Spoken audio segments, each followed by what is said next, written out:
सुलेमान अलैहिस्सलाम ने अल्लाह रब्बुल इज़्ज़त से एक दुआ की, कहा परवरदिगार मुझे एक ऐसी बादशाहत दे जो तूने किसी को ना दी हो। सुलेमान अलैहिस्सलाम ने यह दुआ की, अल्लाह रब्बुल इज़्ज़त मुझे ऐसी बादशाहत, ऐसी शहनशाहत दे कि तूने जो किसी को ना दी हो। अल्लाह रब्बुल इज़्ज़त ने जिब्राइल अमीन के हाथ से उनके लिए एक इम्तिहान भेजा। जिब्राइल अमीन ने उनके सामने 3 चीज़ें लाकर रख दी और सुलेमान अलैहिस्सलाम से कहा कि इसमें से एक ऐसी है जो अल्लाह ने सिर्फ आपके लिए चुनी हुई है। मैं आपके सामने तीनों रखता हूँ। अल्लाह ने कहा आप जो चुन लेंगे वो आपकी हो जाएगी। तो उन्होंने पहली चीज़ रखी शोहरत, दूसरी चीज़ रखी दौलत और तीसरी चीज़ इल्म रखा। जब जिब्राइल अमीन ने इल्म रखा सुलेमान अलैहिस्सलाम के सामने तो सुलेमान अलैहिस्सलाम मुस्कुरा दिए, कहा परवरदिगार मुझे माफ़ कर दे, मेरी दुआ गलत थी, मुझे अब बादशाहत नहीं सिर्फ इल्म चाहिए। जब सुलेमान अलैहिस्सलाम ने इल्म लिया, एजुकेशन ले ली, नॉलेज ले लिया, तो जिब्राइल अमीन ने दौलत और शोहरत से कहा कि चलो वापस चलो, तुम्हें सुलेमान ने ठुकरा दिया है। तो दौलत और शोहरत वहाँ कह पड़ी हम कहीं नहीं जा सकते। हमारे रब ने जब हमें बनाया था तो ये हुक्म दिया था कि ए दौलत, ए शोहरत, जहां जहां इल्म या एजुकेशन जाए उसके पीछे पीछे चली जाना। सुलेमान ने इल्म या एजुकेशन मांग कर हमें मांग लिया है। यह इंटरनेशनल मॉनेटरी फंड की रिपोर्ट है मेरे सामने, वो कहती है 70% of Muslims in South Asia, South Asia मतलब Pakistan, India, Bangladesh, 70% of the Muslims in South Asia, they earn less than $2 a day. उनकी रोज़ाना की आमदनी $2 से कम है। आप सोचिए, एक पढ़ाई छोड़ देने से हमने क्या क्या छोड़ दिया। एक पढ़ना छोड़ देने से हम कहाँ से कहाँ चले गए। 2016 के दिसंबर में नोबेल प्राइज़ दिया गया, पिछले साल का, इस साल का होने वाला है। 2016 के दिसंबर में जब नोबेल प्राइज़ दिया गया तो एक जापानी बायोलॉजिस्ट थे, उनका नाम है योवोशुरा ओशिमी। इनको नोबेल प्राइज़ फॉर मेडिसिन दिया गया, नोबेल प्राइज़ फॉर मेडिसिन। योवोशुरा ओशिमी की से पूछा गया कि आपने ऐसी क्या चीज़ बनाई है कि दुनिया का सबसे बड़ा इनाम नोबेल प्राइज़ आपको दिया जा रहा है। तो उन्होंने कहा कि मैंने कैंसर की संभवता, पॉसिबल, कैंसर की पॉसिबल दवा खोज ली है। तो दुनिया ने बड़ा जोर से उनका स्वागत किया, कहा आपने कैंसर की दवा खोज ली? कहा नहीं, दवा नहीं, लेकिन एक क्योर, एक प्रिकॉशन मैंने खोज लिया है। तो दुनिया ने पूछा बताइए ऐसा क्या किया जाए जिससे कैंसर नहीं होता। तो उन्होंने कहा कि जब हम भूखा रहते हैं और हमारी बॉडी के न्यूट्रिएंट्स खत्म होने लगते हैं, जब हम भूखा रहते हैं तो हमारे जिस्म के सड़े गले हिस्से को हमारी बॉडी खाने लगती है। जिस्म के सड़े गले हिस्से को हमारी बॉडी खाने लगती है। इसे ऑटोफैगी कहते हैं। अगर आप चाहते हैं कि आपके जिस्म के अंदर के गलीच हिस्सों को, सड़े गले हिस्सों को आपका जिस्म खा ले तो आपको भूखा रहना चाहिए। ये खोज मैंने की है। जब बॉडी ऐसे हिस्सों को खाने लगेगी तब कैंसर का क्वांटम या परसेंटेज कम हो जाता है।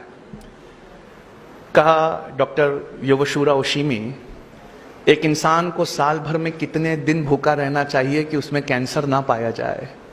तो उन्होंने कहा 20-25 दिन, तकरीबन 9 से 10 घंटे भूखा रह जाए अगर, तो उसकी बॉडी उसके हिस्सों को खा लेगी, उसे कैंसर नहीं होगा।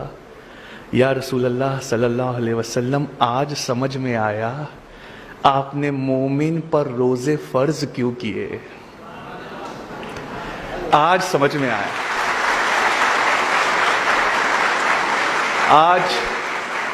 आज ये बात समझ में आई कि क्यों कुरान ने कहा कि रोजे ना छोड़ना। हम तो इसलिए रोजे रखते हैं क्योंकि हमारे अल्लाह का हुक्म है।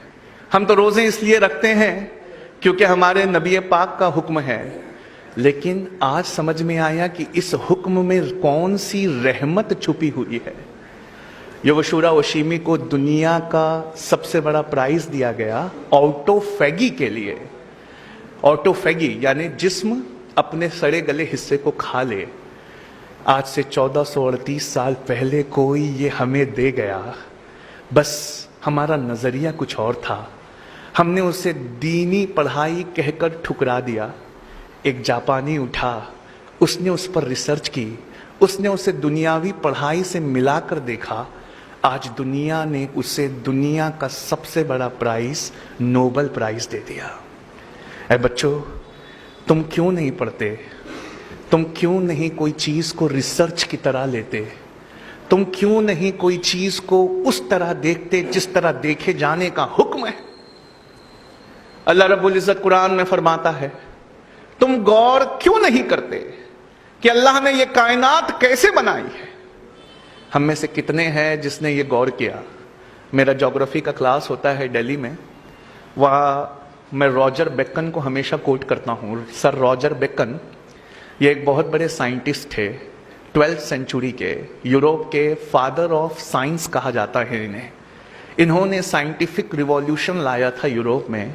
अब मैं इनका एक बहुत प्यारी चीज आपको सुनाता हूँ। सर रॉजर बेकन कहते हैं, बेशक थोड़ा साइंस और थोड़ी फिलॉसफी हमें अल्लाह से दूर ले जाती है। थोड़ा साइंस और थोड़ी फिलॉसफी हमें ईश्वर या गॉड से वो दूर ले जाती है, पर बहुत सारा साइंस और बहुत सारी फिलॉसफी हमें खुदा के बेहद करीब ले आती है। अगर मैं आपसे पूछूं कि क्या अल्लाह है, तो आप में से अक्सर और बेशतर लोग कहेंगे हाँ है। पर अगर मैं आपसे दूसरा सवाल करूं, उसका क्या सबूत है कि अल्लाह है, तो आप कहेंगे बहुत सारे लोग ये ईमान का मसला है, हमारा ईमान मजबूत है। लेकिन अगर कोई मुझसे पूछे कि अल्लाह है, इसका क्या सबूत है, तो मैं कहूं कि ये सबूत तो इसी टेबल पे रखा हुआ है। कहा कैसे? 7th स्टैंडर्ड में टीचरों ने पढ़ाया था साइंस की क्लास में, 7th ग्रेड में, ऑक्सीजन सपोर्ट्स बर्निंग। ऑक्सीजन जलाने में मदद करता है। आपने वो एक्सपेरिमेंट किया है ना, कैंडल वाला? एक कैंडल को रखिए, आग लगाइए, उसके ऊपर कुछ ढक दीजिए, जब ऑक्सीजन खत्म होगा तो कैंडल भी बुझ जाएगी। तो ऑक्सीजन सपोर्ट्स बर्निंग। और नासा से पूछा कि कौन सा फ्यूल यूज करते हो अपने रॉकेट्स में, रॉकेट में ऐसी कौन सी चीज यूज करते हो कि रॉकेट आसमान में चला जाए? तो वो कहते हैं हाइड्रोजन। कहा hydrogen is the most combustible substance on earth. Hydrogen bomb भी दुनिया के सबसे ताकतवर बॉम्ब में से एक होता है, यानी एक अति ज्वलनशील है। एक जलता ऐसे है कि रॉकेट को ले जाए या पूरा का पूरा टाउन बर्बाद कर दे, हाइड्रोजन। और एक भड़काऊ है, ऑक्सीजन। एक जलाऊ है, एक भड़काऊ है। अल्लाह ने कहा कुन फयकून हो गया, H2O हो गए। दो भड़काऊ एक जलाऊ जब एक साथ आए तो बुझाने का काम कर रहे हैं। H2O क्या है? 2 हाइड्रोजन है, एक ऑक्सीजन है। क्या हमने कभी अपने पानी को इस नजरिए से देखा है? क्या हमने उसमें कभी अपने रब की रबूबियत को तलाश किया है? एक इतना ज्वलनशील है कि रॉकेट्स को आसमान में ले जाता है, और एक ऐसा है जो जलने में सपोर्ट करता है। अल्लाह ने कहा कुन, एक हो जाओ, फयकून, एक हो गए, बुझाने का काम कर रहे हैं। मतलब प्रॉब्लम हमारे नजरिए में है। हमने दीन और दुनिया को बांट दिया, सोचा कि दीन की पढ़ाई कुछ और है, दुनिया की पढ़ाई कुछ और है। दरअसल ऐसा नहीं है। इस्लाम में सब्जेक्ट के हिसाब से दीन और दुनिया की पढ़ाई नहीं को तकसीम नहीं किया जा सकता। इस्लाम में सब्जेक्ट के हिसाब से एजुकेशन को सेग्रीगेट नहीं किया जाता। इस्लाम में नियत के हिसाब से पढ़ाई को सेग्रीगेट किया जाता है। एक एग्जाम्पल देना चाहूँगा।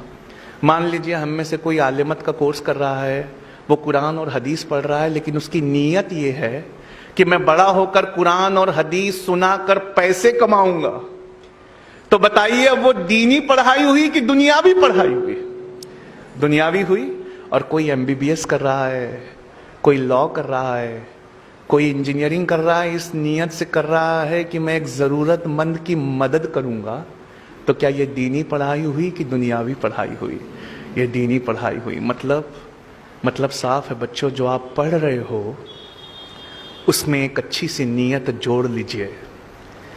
मेरी पढ़ाई, मेरी रिसर्च, ए अल्लाह, दुनिया के दबे हुए कुचले हुए लोगों के लिए है। मैं उनको एम्पावर करूंगा।